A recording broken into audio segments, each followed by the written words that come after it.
Hey, what's going on, champs? I'm Aaron Deliosa. Welcome to an Immigrant's Life podcast, my podcast about immigrants and immigration and everything in between. Thank you for listening and downloading the show, and thank you for supporting my dad. Welcome back, Immigrant Nation. Another week, another new episode. As always, I want to thank you, Immigrant Nation, for your continued support. Speaking of support, please hit the subscribe follow button to subscribe to our podcast. You're there already. You're already listening. Just hit that button and make us happy by showing your support. Lastly, if you or someone you know wants to be a guest on the podcast, reach out to our social media accounts at An Immigrant's Life or email me at animmigrantslife@yahoo.com. Let's connect and let's tell your beautiful story. That is that. Now, let's talk about the episode. This week's guest is using her ancestors' instrument to connect to people and community that consequentially transform the future. By the way, in this episode, the guest and I talk about suicide, and it reminded me that if you are feeling down and anxious and all that, I want to remind you that you are not alone. And please talk to someone. Someone that you can trust and someone that will listen. Heck, you can contact me. I'll talk and listen to you. You know where to reach me, right? Since we got that all cleared up, let's get to the point. So, without further ado, let's get into the show. Isa, dalawa, tatlo. Today's guest is an award-winning filmmaker and a musician. She has a smile that glitters like gold and a mind that believes in the beauty of her dreams. Everyone, please welcome Jinji Sayson. Hi, thanks for having me on. Hey, Jinji, how's it doing? Good. I've been meditating more than last week, and so I feel pretty good right now. Yeah, you're so calm. Yeah.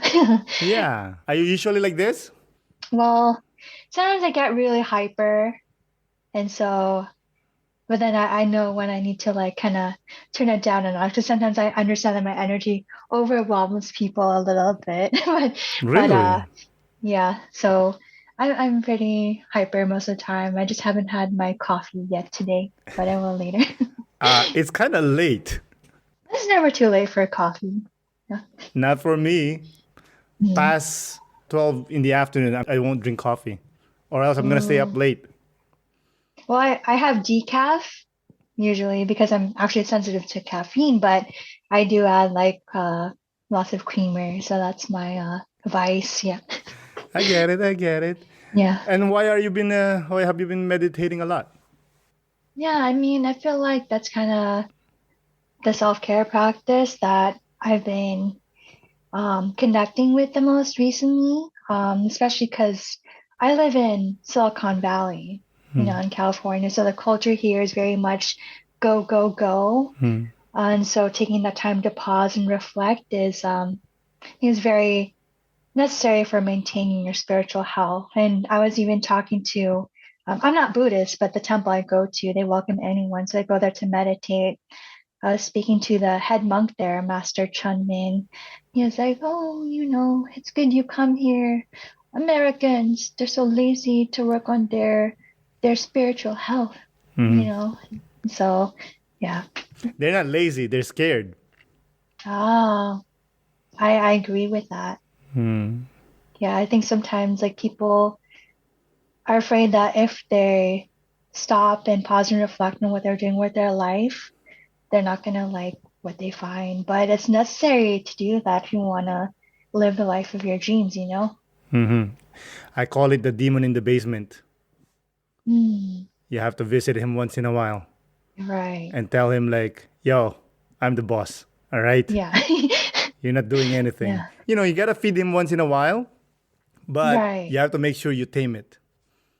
Yeah. Have you ever seen The Babadook? Because it sounds like the plot of that movie. No, I actually don't like horror movies.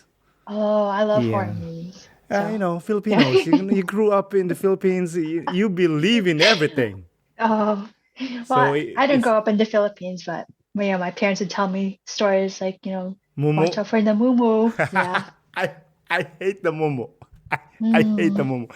And and I'm 40 years old and I do not believe in the mumu, but mm, just in case the mumu's there, I'm not going. And it's right. so funny because like I mentioned offline, I have kids, and that's one thing I made Hmm. sure that I'm not gonna raise them with the mumu. Yeah, it's traumatizing. It's dumb. It's the dumbest thing. Yeah.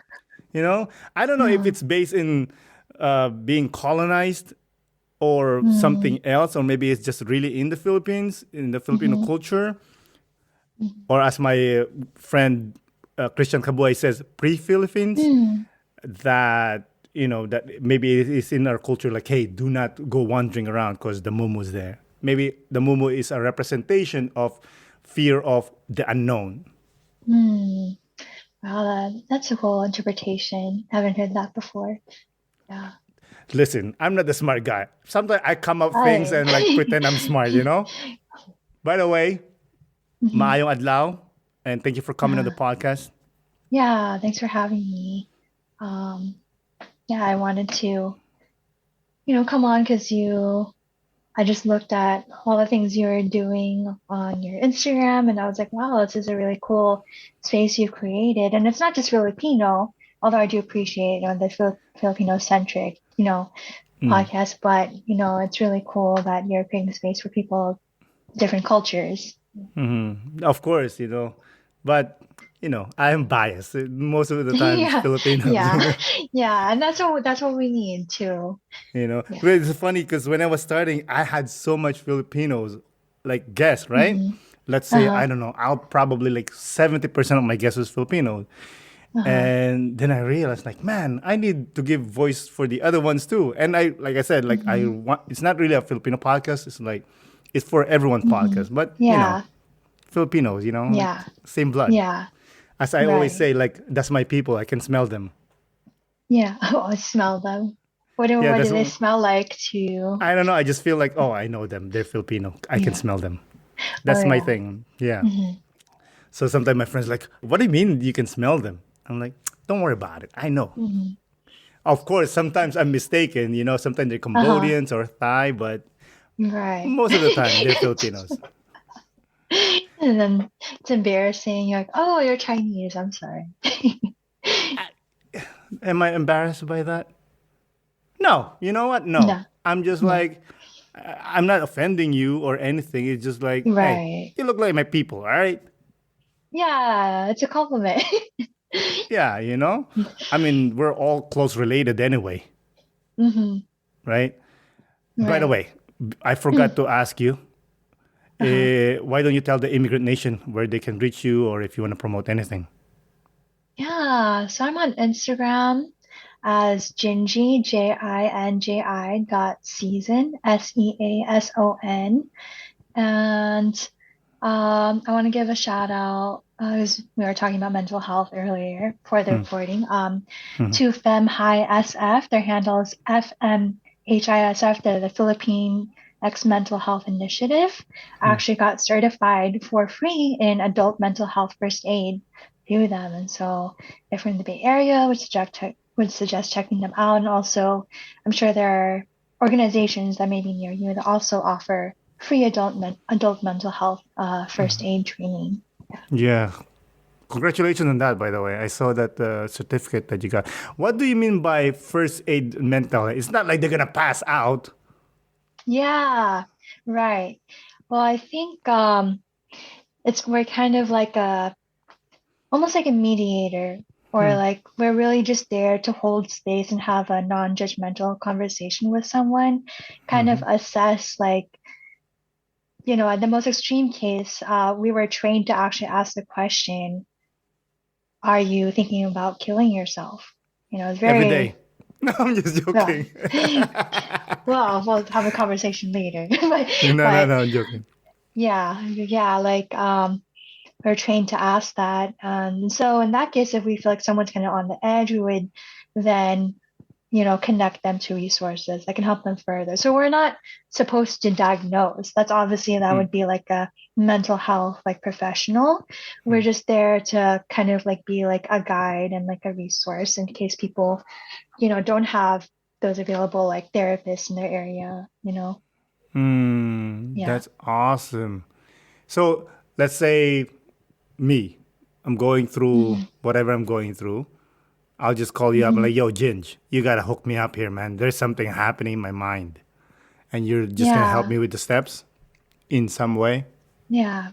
I mean, I'll definitely like listen to you because I feel like, yeah, like a lot of people who get to that point where they're like, where they're like on the edge, I feel like they're gonna maybe commit suicide or something. It's just because, not just because, but I'm saying a big part of it is not feeling seen or heard in the Hmm. way that they need to be. Hmm. And so like being able to like intercept them at that like crucial point, like can, be the difference sometimes between life and Hmm. death. And that is something I did kind of personally experience in my own life. Like I wasn't the one who, um, luckily I never thought about committing suicide, but in my own family, one of my younger family members, my nephew, Hmm. committed suicide a couple years ago. And so Sorry to that's hear that. kind of, yeah. And so that's why I wanted to do it because, you know, you never know like when that might be needed. Do you feel guilty of him committing suicide and you didn't do anything about it? That pushes you to do this more? Not necessarily guilty, because the thing is like we were closer when I was younger and then we kind of drifted apart as I got older, but so if I had spoken to him during that time, like I don't know, everything seemed that's the thing. It always seems like on the surface, like people can seem like they're okay, right? Because we're so Hmm. used to putting on a mask in Hmm. society. And so we don't really ever know what someone's going through. So I didn't really like recognize that. But, you know, I think that's why it's important. Like, I try to normalize those kind of conversations with people around me. Like, one of the first things I ask is, how's your mental health? How's your spiritual health? Because I want, to see like if they're okay. Yeah, definitely. How's your mental health? How would you expect someone to answer that? Like, I'm good or I'm balanced? No, no. Like, yeah, if I'm asking that question, it's because I'm at a point in that moment where I'm ready to hear like a real answer. Because like when people when you meet somebody, you're like, oh, how are you? How are you? And it's just like the perfunctory response, like actually, they probably don't really care if you're like meeting somebody for the first time, but Mm. I you never know who you're going to meet. You never know what someone's going through. And um, yeah, I just try to hold space for people when you also have this space. You also don't want to, deplete your own emotional capacity, right? So hold space for people when you also have like a full cup for yourself. Yeah, that's why you meditate, you know? Make sure you're Yeah, good. Make sure you're good. Make sure, yeah, like, all right, I'm not Mother Teresa over here, but I think I can right, help people. right, right. Yeah, it's not about you know, being like a savior or anything. It's just about because like literally anyone can do it. Anyone, just I don't believe you this. know, I I disagree. believe it. I There are some mean, people, they're like, you're just evil. okay, with a few exceptions. People that care, though, you know, like, Mm. obviously, that's one thing I learned is you have to know that the person that you're going to open up to is someone that actually is capable and caring and willing to listen to you, right? Because you don't want to just open to Right, someone and be like, yeah, stop being a bitch and move on. You know what I right, mean? Because that's right, instead of helping you, you're going to get hurt more. right. Yeah, and I feel like yeah, you have to be wary But I have noticed, like, as I don't think it's coincidence, is I'm at a point in my life where I've worked on myself in a way that I do genuinely love myself.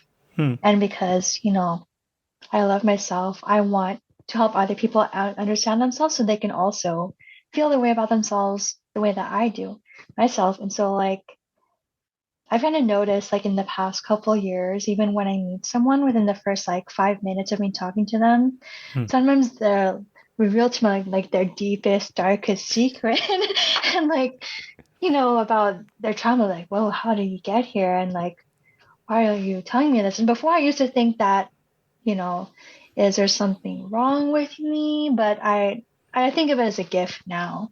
Hmm. Somebody feels comfortable sharing that kind of knowledge, but I think you should see that as a gift that, they feel comfortable and vulnerable, like they can Hmm. be vulnerable and share that deep part of their life with you. Yeah. That's interesting what you said there, because there have been instances that people that barely I don't know are opening up to me. I think, and I think it's because they're thinking that, oh, this person, I barely know this person, he probably won't judge me. And if he does judge Mhm. me, he wouldn't tell my friends or my relatives or my Yeah, family. yeah, yeah. They can feel that you have like a good aura. That's what I think. Yeah, or sometimes they're just desperate to tell someone. Right. Which, yeah, in that case, yeah, definitely lucky to be there. Yeah, Yeah. like, okay, like offline, we're talking about again, like mental health, and men usually Hmm. push those feelings down. That's one of me, by the way. Hmm. Like, because we were, especially Filipino, being a macho culture, that, hey, you got to push those feelings down, be a man, walk on till you Hmm. die, you know? Right. Speaking of that, have you been speaking to men in your life, like your dad or your uncles or whoever, about sharing more feelings, opening up more? And have you been succeeding? Mm. You know, I think it's more so my guy friends. I think with my dad, there's still some like cultural barriers, not just a language barrier Mm. too, because like, he speaks primarily Cebuano, so Mm. there's also that disconnect. And so I would like to have that conversation, in the future when I feel like I've primed him enough and he's ready for it. Um, but the good thing is that I had encouraged him to get therapy in the Mm. past, and he actually listened to me. And so I was like, wow, that's like a big win because, you know, even considering that, I don't think he would have considered that like 5 years ago. Um, but yeah, I've have had conversations with like certain men in my life where I'm like, you don't need to judge yourself for being sensitive. Like you're human, not a robot. And I just try to remind them of that. Yeah. You're not gay for showing emotion, Right. that's how Filipino would look at it, like, oh, That's don't show how emotion they or else you're perceive gay, it. Right. you know. But Mm. that I'm glad that you're doing that work, because, like I said, we need more of that. We need more people Mhm. saying that, showing their emotion and saying their emotion, right, in a very positive, not like in a positive way, like something that Mhm. you can work on, not just like start punching people or whatever. Mhm. Like, we're talking about it offline, that sometimes I'll tell my friends or my family members, like, I love you, and they'll be like, oh, I don't know what is this, they don't know how to absorb that message. Mhm. Yeah. Do they teach you that in your first aid class? Oh, not so much. I just um like how to say I love you and stuff. Mm. But no, it's just because like I said, my parents they grew up in the Philippines, so they were more kind of saturated with that culture, that mindset of not expressing your feelings. But Mm. I think in a way that kind of pushed me to be the opposite growing up in America because I'm a very expressive person. Mhm. Um, it's very easy to see what I'm feeling in the moment most of the time, and I'm very vocal about, I'm uncomfortable or, oh, like I'm really happy you're here, like Mhm. that. And so I think, yeah, actually I had my parents being like that had the opposite effect on me. Yeah, I mean, obviously that's coming from a voice of privilege of growing up in the States, being Yeah, allowing to yourself to speak up. yeah. Speaking of family and yourself, I Mhm. saw that you wrote about racial imposter syndrome. Let's talk about that. Right, right. If for the people that doesn't know what's a racial imposter syndrome. Yeah, so that's basically when you feel like even though like you may have, Filipino blood, you don't feel like you are Filipino enough, for Hmm. example. And that was kind of, yeah, like what I felt like growing up a little bit, like, and also like colorism had a little part to play in that because, sometimes people will tell me like, oh, you're too dark, because I was darker when I was younger because I spent a lot of time in the sun. Hmm. Um, but yeah, like through sort of like reconnecting with my roots and, once you learn more about history and, what other parts of our culture, I realized like actually it doesn't matter. Like I'm Filipino. Hmm. That's enough. I don't need to have some sort of measurement or, some sort of like certificate of authenticity to like present to anyone. I know this is the culture I was born and raised in, and I keep the Bayanihan spirit with me and, Hmm. trying to make the world a better place. And that's what really matters. It's not about the optics of it or what it looks like to other people. It's what it means for yourself. Yeah. Hells yeah, man. Doesn't matter where you're born. As long how what do you feel, right? Right. If you feel Filipino, Yeah. trust me. I grew up in the Philippines. I moved here when I was a man. Mm. I'm more Filipino now than ever. Mhm. I mean I speak English more. I probably has the way of the Western culture more, but trust me, I'm Mhm. more Filipino. I'm more proud to be a Filipino more than Mhm. ever because Yeah. you need to take out yourself from the fray before you Mhm. see the whole picture. Right. You know, so you said you're growing up and going through racial imposter syndrome. What were the instances that made you like feel that? I think honestly a big part of it was the language loss. As I mentioned before I started recording, Cebuano was my first language, Mm. right? And then when I started going to school, my parents thought that it would be difficult for me to learn English, so they decided to only speak English to me at home, and so I gradually, you know, forgot it. I can still understand it most of the time, thankfully. But yeah, I think that was a big part of it. And so, for any parents out there listening, I want you to know there's actually research that shows that if a child speaks a foreign language, it's actually easier for them to learn English or another language. Um, yeah. That's awesome. I like that you said that it was your mom who decided which language you're gonna speak, right? Because I've been Mm-hmm. noticing that, like I said, I have kids, and I've been Mm-hmm. noticing that the mom's language is whatever she's speaking, that's what the kids is gonna speak. It doesn't matter what the dad say. It's the mom Uh, what's is gonna decide. Like if it uh, could be Spanish or it could be Mandarin or Filipino, Tagalog, it mhm. doesn't matter. Because I Yeah. speak Tagalog to my kids, bro. They just look Mm-hmm. at me like I'm stupid. They understand a little bit, Yeah. but Yeah. since my wife Yeah. is speaks English, it doesn't matter. Hmm. I try anyway. Yeah. Try to slide it in when. when They know some words, it's like yeah. kumot, like Hmm. little things. I don't know. Do you speak Tagalog or understand a little bit? No, No. Okay. no. Kumot is blanket. Okay. Okay. So like, you're like, oh, can you get the kumot? Like little things Uh, like that. uh-huh. And even it's funny, sometimes they'll use a word that is Tagalog Mm-hmm. that they think is actually English.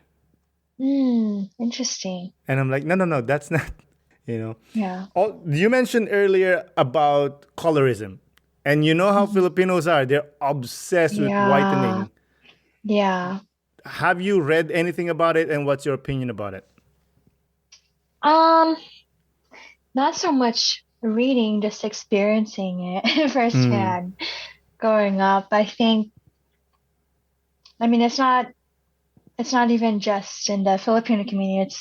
It is prevalent throughout the whole Asian community because I've experienced it from Filipinos as well as like lighter skin, like Eastern Asian people as well. But one of the things I will never forget was this one time this community healer who supposedly there were some sort of sidekick. She was an elder who came to our house. mm. She had an appointment with my mom, and she was introducing herself to me, and she was like, "Oh, you're so cute. It's a shame you're so dark." Like, and, and so me and my boyfriend at the time, we just looked at each other like, "Wow, I can't believe we just heard right now." That's funny. Growing up, when you were being, said that, oh, you're morena or you're too dark, did Mhm. you use whitening products though? I did not, because even from a young age, I was kind of I rebelled against that because I was always like very curious, and I have my mom to thank for that because she encouraged my love of reading. So I was always like questioning things. As my mom would play into it too, she'd be like, "Oh, you need to stop playing in the sun too much. You're gonna get dark, and that's ugly, you know." And so she would, tell me that, but then I would question it, be like, why? What's wrong with being dark, mom? And the thing about it too, that it kind of like made it hard to talk about with my parents is that actually I'm the one who got all the melanin. I'm the brown one. My parents are super pale skin. Like, and so when I was younger, people would be like, oh, like Jinji, she's your biological daughter because we look so different. You're the ampon. What does that mean? That means adopted.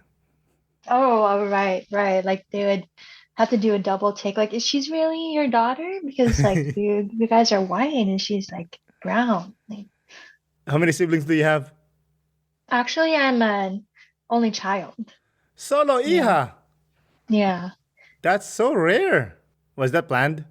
It wasn't planned. My mom Hmm. had a miscarriage during the Loma Prieta earthquake. Then she had me, and then she had a miscarriage after me. So Hmm. I was a lucky one that made it out. And then after that, she's like, you know what? I'm done. We got one already. Yeah, yeah. This, you We know. got one pain in the ass, and she's actually Morena. I don't know where she's from. Yeah, they're like, yeah, like, what happened? But yeah. Were you ashamed of your skin down? Like, I know you mentioned that you're kind of okay with it, but was there a moment like, Mhm. oh, I wish I'm whiter? I think, it's been so long since I've been like in that mindset, but I think that there probably was like when I was younger, maybe like 9 or 10 around that age, because I would hang around my cousins a lot and, they would say something about it sometimes too. Like they would tease me, like, oh, haha, like you're so itong. Like, kids Oh don't know what my. they're doing, right? But kids can be a little mean sometimes because Mm, they don't understand, right? And I think that's probably the last time I really felt like that. mm, And now, like, I embrace it. I'm proud of it. I always say that it's a gift from the sun. Our ancestors used to worship the sun, right? So I Mm-hmm. consider that a gift. Mm-hmm. It's my heritage, and I'm proud to be Morena. Hells yeah, man. I remember when I was young and obviously, like trying to attract girls and whatever. And I was like, man, oh, am I good looking? I'm not light skinned, I'm moreno. Oh, And I'm like, and then I remember, like, you know what? So what? I'm moreno. Who cares? mhm. Yeah, I am who I am, and that's it. I'm proud of my color. And I even like yeah. tell, because I have friends and family members that like they use whitening cream or pills or whatever, Hmm. And I'm like, you know, there are $1 million business to make white people Yeah, brown. yeah. They That will too. kill for our complexion. What are you doing? Yeah, yeah, But however, it's based on colonial mentality, right? yeah, Unfortunately, like if you're yeah. not light skinned, you're not Mm, good enough. If you're not, what's the word? Imported, mm, you know. right. Also, however, I also read that I haven't clarified this if this is actually historically correct, but I'm gonna say it anyway because that's how I Uh-huh. am. I shoot from the Uh, hip. That we also possibly got it from the Chinese as well. Because mm. in China, if you're darker skin, it means you are low class because it means you work in the fields. And if you work in the Oh, fields, it means you're not rich or you're not, from the higher right. class. Right. So it also plays into classism, and I've even heard about that kind of culture in Korea. That's what they say too. Like, oh, if you're brown skinned, it's probably because you're a peasant or a farm worker. And yeah, I don't really agree with that. To be honest, my grandpa and my grandma are farmers, and I'm proud of Yeah, them. I don't yeah, care. right. You I know, just yeah. Mhm. a friend of mine, Jacob Ira, Mm, and he wrote a poem about like pretty much the idea is like everyone's saying like, oh, we're from the kings and the queens. Not everyone's from king and queens. Some are from farmers, and you should be proud of that. yeah, definitely. Like the Manongs and the cicadas who came to America. Yeah. Yeah, exactly. I mentioned in the intro that you're an award-winning filmmaker. All that glitters is bronze. I love that title. Thank you. I mean, I gotta give props to that. Like, yo, Thank that's you. what's up, girl. Yeah. I love Yeah. it. What's the inception of the film? Like, why did you decide to make one? Yeah. So actually I was able to it's kind of a serendipitous timing in my life because there's a local media incubator here called Create TV San Jose. Shout out to them. They prioritize media making opportunities for people from underrepresented populations. And I never made a film before, and I was like, that's one of the mediums I'd like to explore. And it just so happened that I saw they had an application for their documentary mentorship as a kind of like a boot camp for Mm, making a documentary. And so in July 2021, I applied. They said around 45 or 50 people applied from the community. There were 10 spots, and I won one of those 10 spots. And congratulations. so then we had the mentorship over the course of a couple months from fall through winter 2021. They provided me a stipend for the production of the film, and it was a crash course in filmmaking basically. And so I, at the same time, prior to that, I had just discovered the world of Kuntang music. Kuntang, for the listeners here, is a form of pre-colonial, pre-Islamic, indigenous Filipino music, usually traditional gong and drum ensemble, which is common throughout Southeast Asian cultures. And so I had just joined this band, and it was a really beautiful experience because I'm actually a classically trained musician. I have a degree in classical percussion, and I still play with local ensembles and chamber groups when I have the time. Mm. Um, but transferring the skills to Kuntang, and it was like an experience of coming home to myself with the music, because even though I've had all this music training since I was 5 years old, I never read about this music in a textbook. I never heard any of my college professors talk about it or saw it played anywhere. And Mm. so what I really wanted to do was, create sort of like this love letter to the art form. And, so there's Kuwantang, but there's also the dancing and pangalay and all these other traditional arts that go along with it. So what I say is that my film, All That Glitters is Bronze, which is a nod to Kuwantang, which is made of bronze, by the way, Mm. is sort of like a glimpse of the cosmos. Mm. I love it. Where did you get the title? The title, yeah. So, there's that quote, all that glitters isn't gold. Mm.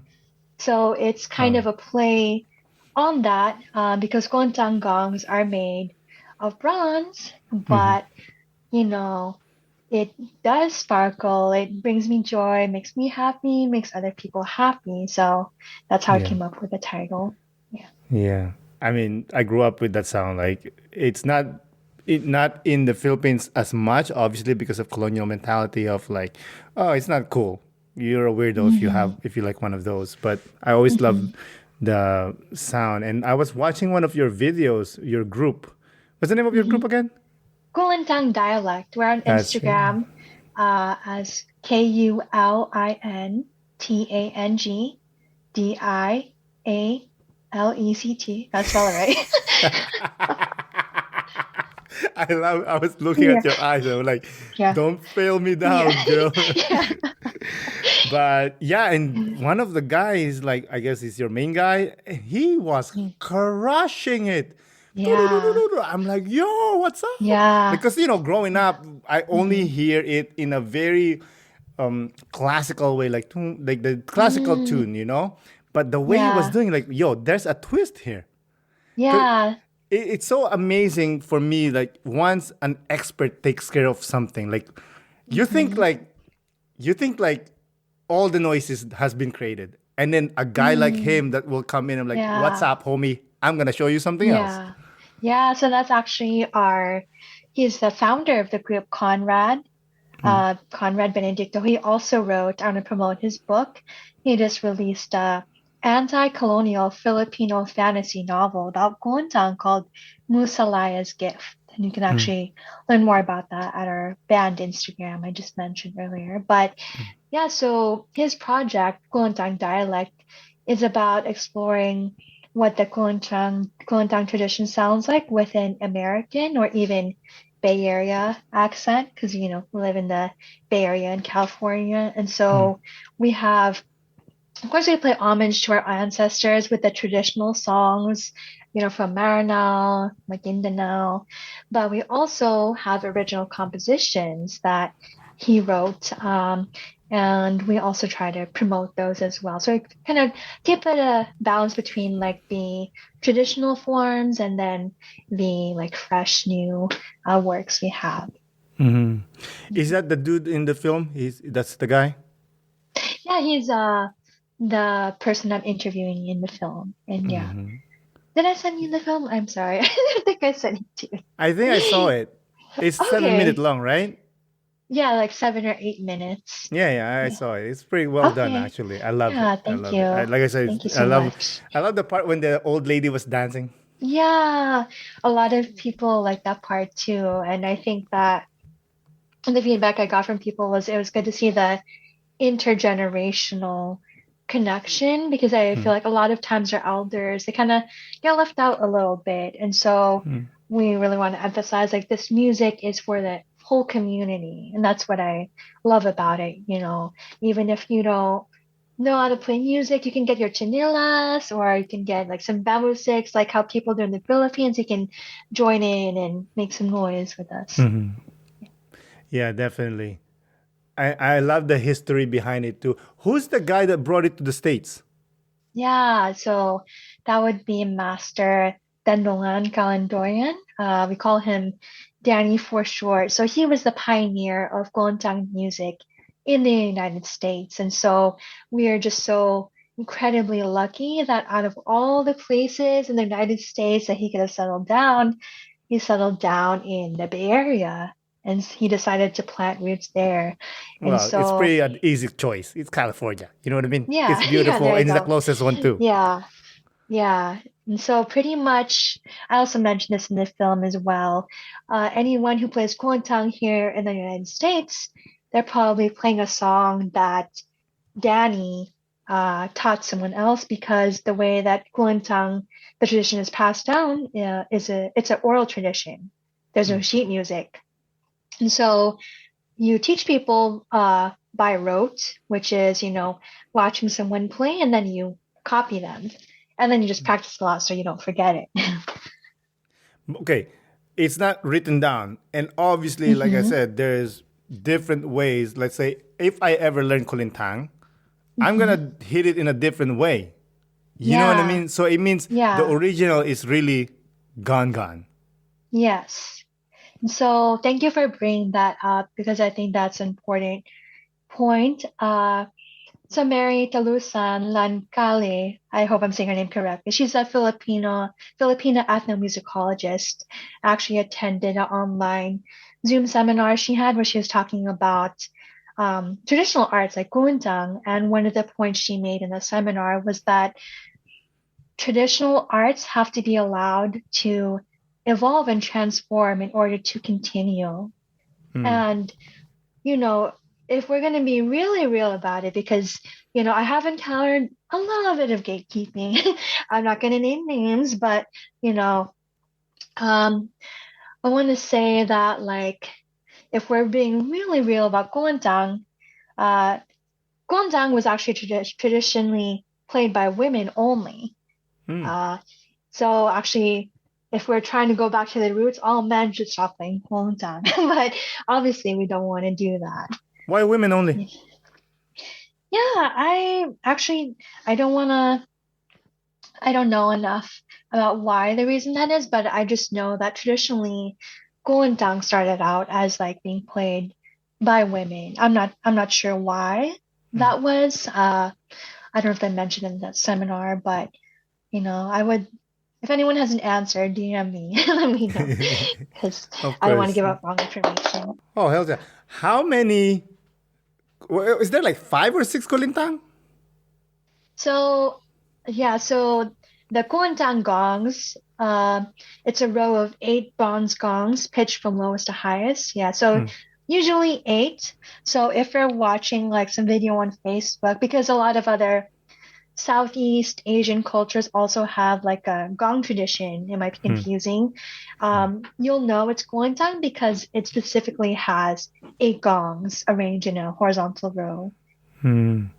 Is the Philippines has the most Kulintang, like the most lines,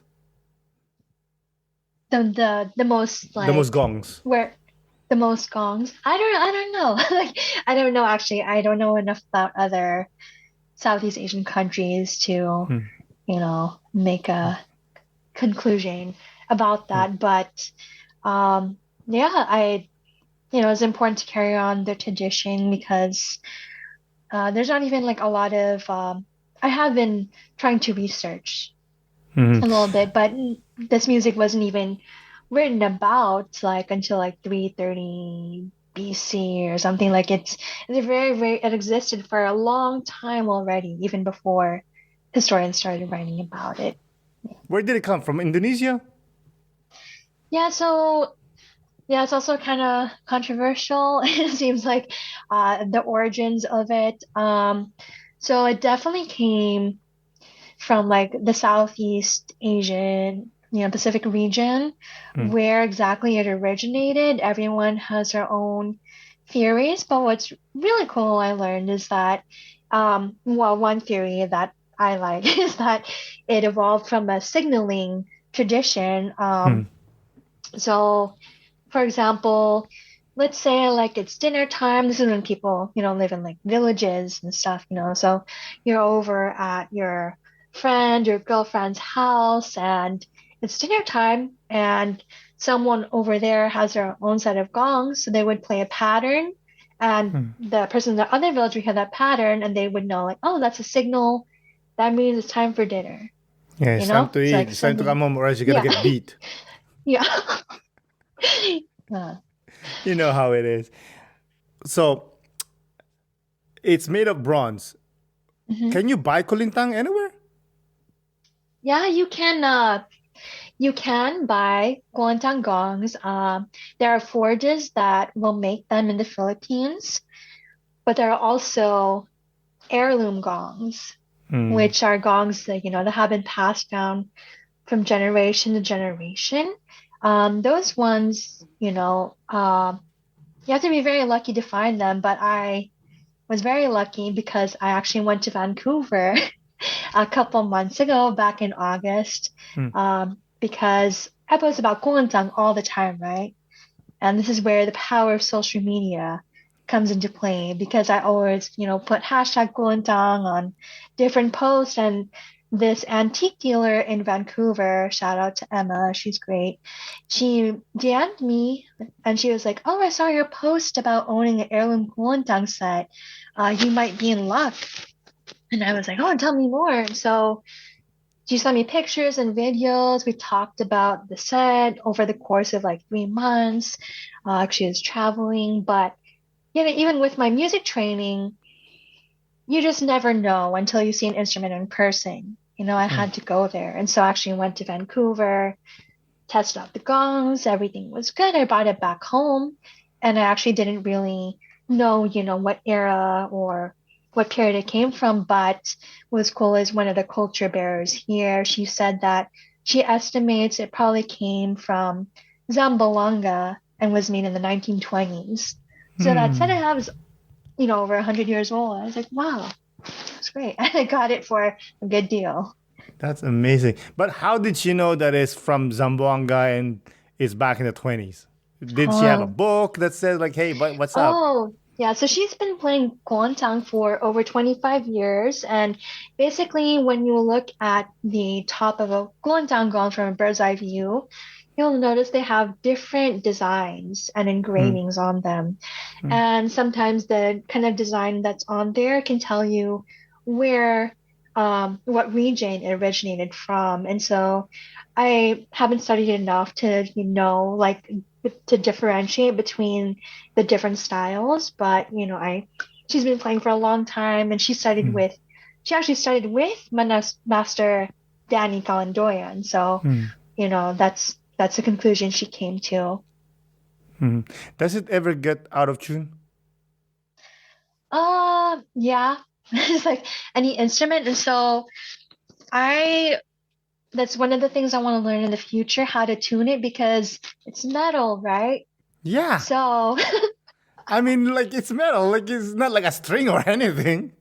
so here's what you gotta do. You gotta get a hammer and some And you like smash it?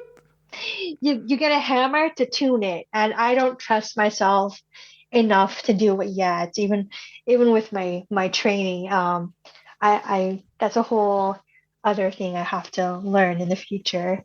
Yeah. I like it. Who introduced you to Kulintang? Like, what made you think that, like, you know what? Kulintang, pretty awesome. Let me learn. Yeah. So I discovered it because I actually attended a workshop in Manila town, San Francisco, Hmm. uh, for people who may not know the history of San Francisco during the 70s. There was a thriving Filipino town, Chinatown, Japantown there. And basically, it got hyper gentrified because this real estate developer was like, I want to build a mall and I can't make poor people park here. So he's like, I want to tear down all these, buildings and we're going to build a parking lot. Yeah. And Hmm. so the good thing is that um, one of the centers there, Manila Town Heritage Foundation, is they kind of were able to revive it as like a cultural hub Hmm. in the Soma Pilipinas district, so we call it south of Market. Um, and so they hold like cultural workshops. You can even like, have your kids come out learn like, Kulintan now. And I was actually there for Taboli Smoggy ensemble workshop. And that's a different gong tradition actually, but there I met someone named Alexis who had actually been in the band I'm in right now. He was actually part of it in one iteration because it's gone through a couple different member changes over the years. Mm. And he saw like how I was playing and he realized like I had musical training. He was like, "Hey, I'm going to this rehearsal tomorrow night with this band called Gontang Dialect. Do you wanna come and watch?" I was like, "Sure." And then, we ended up jamming the next day and Conrad was like, "Yeah, do you think you wanna join the band?" I was like, "Yeah, sure." And so that's how, I became part of it. Mm. What's the classical uh, instrument that you play? Yeah, so percussion and I also worked as a piano accompanist until recently. I was like, I want to focus on Kulantan, but Hmm. I am classically trained in piano and percussion. So percussion, if folks haven't heard of that before, it's mainly orchestral percussion like snare drum, marimba, or most people know xylophone. Marimba is Mm. like a softer, more warmer toned version of that. Mm. Timpani, crash cymbals. That's one of my favorite things to play. So all that kind of Triangle. stuff. Yeah, try. Oh, you play a good triangle solo. I should have brought it with me today. Really? It's a triangle. Like, you know. Yeah. Hey, you'd be surprised. There's a lot of cool stuff you can do on triangle actually. Oh, that I like I said earlier, like you put an instrument in a master's hand, it will blow your mind. Like I remember I went to this drum clinic. I Mm-hmm. don't know if you know like drummers. His name is Benny Greb. Yeah, Benny Greb.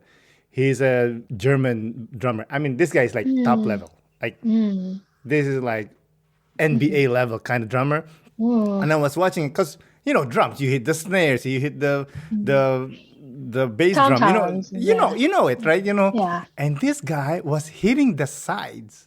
I'm like, Mm, oh yeah, you can also hit yeah. the sides. Yeah. Rim shots and all that. Like, Yeah, he was so like, and it changed my mind. Like, oh yeah, you can do other things. yeah. Do you play drums? No, I played a little bit of drum kit in college just because like my partner at the time had a drum set. Hmm. Um, Maybe in the future I'd like to play just for fun, but yeah, playing with your feet, that's very different.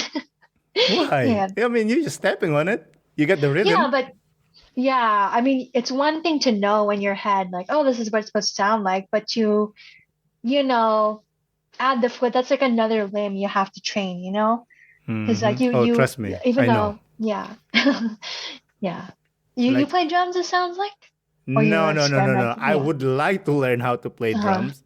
I do Yeah. play the guitar, or used to play the Ooh. guitar. Uh-huh. But I don't. I like the drum solo when I'm listening to music. Mm-hmm. But I Yeah. knew I used to work for a company that deals with musical instruments. That's why I know timpani Mm. and old xylophones and whatnot. Yeah. I know the Cool. difference. And again, like I used to hang out with like drummers. I mean, high level Mm. drummers, and Mm-hmm. it just like it blows my mind. I'm like, man, like they're Mm-hmm. so good. Like one thing that I Yeah. learned that when you hit a cymbal, you don't hit it straight up. You have to hit it like a slap. And yeah, like at an angle. Yeah. Yeah, an angle, or else you're just gonna break your cymbals. I'm like, wow, Oh, I learned so yeah. much from that. Yeah. So your film, you release it to different festivals. How was that experience? Yeah. Yeah. I mean, because when I was working on the production for the film, and I knew we were getting a stipend, right? So I already had it in my mind. I'm gonna do whatever it takes to push this film as far as it can go because I want as many people as possible to learn about Kulintan, you Oh, know. And so I was lucky to have it screen in London, in Paris, a little bit over there in Southeast Asia, um, India especially. But yeah, like I was very much about the social media part of the marketing. So for anyone out there, if you're trying to make a film for the first time, you gotta harness power social media. It's really what it was. Because the thing is, you can make a great film, you know. Unfortunately, I kind of realized because like the politics of like, the film festivals and like the industry, what what can really help generate interest for your film is the marketing. And so I pushed it and I pushed it and I pushed it. Shout out to Ryan Bueta over. Um, he works for Disney now, I believe, but he worked for like a local media company in LA, and he was like, "Oh, my boss saw your post about your film. I want to interview you." Shout out to MDMC over on the East Coast, who also gave me a platform to share about it, and so I was able to generate interest in it by really focusing on the marketing end of it. Yeah, the sucky part of Yeah. making art. Yeah. Yeah. That's Yeah. the hard part of it too. It's just like you create this beautiful art, whatever that is, and then Hmm. you have to sell it to people. And that's the Yeah. hardest part. Because as usually an artist, he doesn't care about the business. He doesn't create art Hmm. for to make money. He creates art Right. because that's what the muses tells them. Yeah. Yeah. Yeah. But as an artist, you do have to be a business person because otherwise you're not going to have resources and funds to keep making more stuff in the future. But, I think that uh, part of it too is that people can tell like this is something I genuinely, I'm passionate about and care about. And it hasn't been just a film. I also wrote an article about Guantang. I wrote published in a local magazine. I also did a public art installation that I composed some original Guantang loops for. And so just trying to put it everywhere, basically. That's awesome. That's the goal. I saw a guy on Instagram. I think he's called Colintronic or something like that. Colintronica. Yeah. Yeah, he is amazing. Yeah. He actually used to be in one version of Guangdong dialect before. And so that's Ron, Korean, and his wife, Lydia, Korean. They have their own like sort of cultural hub where they have like jam sessions with Guangdong and other musicians I believe they're in Honolulu now. I know they're in Hawaii. So they're doing a lot for the culture. And so Ron is Kulintronica. He does Kulintang infused trance and house music, electronic music. And then his wife Lydia actually owns Daily Malong, which is a fair trade, traditional Filipino clothing shop. And then they actually premiered New York Fashion Week, I think, starting Yeah, I think I last year. saw that And one. so, You. yeah. And well, mine is from somewhere else, but I do have Malongs from Daily Malong. They're great. Check him out. Yeah. Will do definitely. Anyways, I think we're getting there. Actually, we're there. Do you have any last remarks before we close out, or maybe you want something to talk about that we didn't talk about? I mean, I would just say that, growing up, I know if you're a 20-something-year-old and or you're in high school and you know how Filipinos, they always want you to be a nurse or a lawyer, you know, or a doctor, the safe jobs. Well, if there's anything in this pandemic, it's taught me security is an illusion. It's a facade. Anything can happen. I mean, look at what's going on with Twitter right now.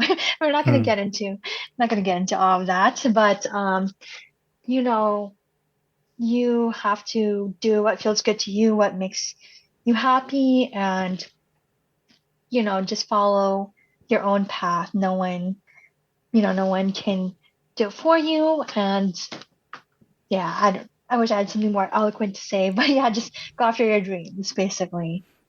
Wise word from a wise woman. Again, Jinji, thank you for coming on the podcast. I really, really do appreciate it. Yeah. Thank you for holding this space. Really enjoyed talking with you and sharing. Same, same. Mayong adlaw. Bye. Again, Jinji, thank you for coming on the podcast. I really do appreciate you. Thank you, listeners, for listening. This is Endel Yosa for An Immigrant's Life. I'll see you guys later.